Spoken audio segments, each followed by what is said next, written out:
Hello' আজি যাব ওলাইছোঁ গুৱাহাটীলৈ এটা বিশেষ কামত কিহৰ কাৰণে যাওঁ আপোনালোকে চাই থাকক আৰু এতিয়া আমাৰ গাড়ী আহি গ'ল এতিয়া উঠি লওঁ আৰু ধুনীয়াকৈ উঠিলোঁ আৰু আজি বাছখন ইমান এটা ভিৰ নাছিলে বাৰু আৰু আহি থাকোঁতে যে বতৰটো বৰষুণ দিছে ইমান শান্তি লাগি গৈছে নহয় আৰু এতিয়া বাছখন অকণমান ৰখালে মই দুপেকেটমান চিপছে কিনি ল'লোঁ আৰু এইফালে ভিনদেউ আহি গ'ল আমাক লগ কৰিবলৈ আৰু শুনো মানে গাটো ভাল নহয় যে সেইকাৰণে তাই এনেকৈ আছে বেছি জ্বৰ কাহ মানে বেমাৰী লগ নেৰা হৈছে আৰু আমি আহিছোঁ অঞ্জনী মোবাইল ষ্ট'ৰত মানে বাৰ ফোনটো ঠিক কৰিবলৈ তাই আইফোনটো অলপমান প্ৰব্লেম হৈ আছে যেহেতু সেইকাৰণে ইয়াতে ঠিক কৰিবলৈ দিছিলোঁ আৰু ইয়াত ঠিক কৰোঁতে অকণমান সময় লাগিব বুলি ক'লে সেইকাৰণে আমি গৈ পেলাই দুপৰীয়া লাঞ্চটো কৰি আহিলোঁগৈ বাহিৰতে আৰু ভাত পানী খাই কৰি ল'লোঁ মই লৈছিলোঁ বাৰু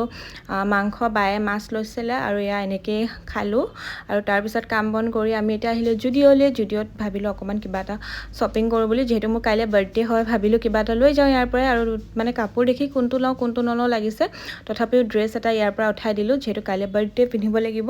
আৰু এই মিৰৰখন দেখি পেলাই দুকপিমান ফটো নুঠিলে হ'বনে দুকপিমান ফটো উঠি ল'লোঁ এনেকৈ প'জ দি মেলি আৰু এতিয়া বজাৰ কৰি মেলি হ'ল আৰু এতিয়া আমি ঘৰলৈ যাওঁ আৰু আজি ভিডিঅ'টো ইমানেই আছিলে যদি চাই ভাল পালে তেন্তে প্লিজ লাইক কমেণ্ট শ্বেয়াৰ আৰু চেনেলটো ছাবস্ক্ৰাইব কৰি দিব বাই।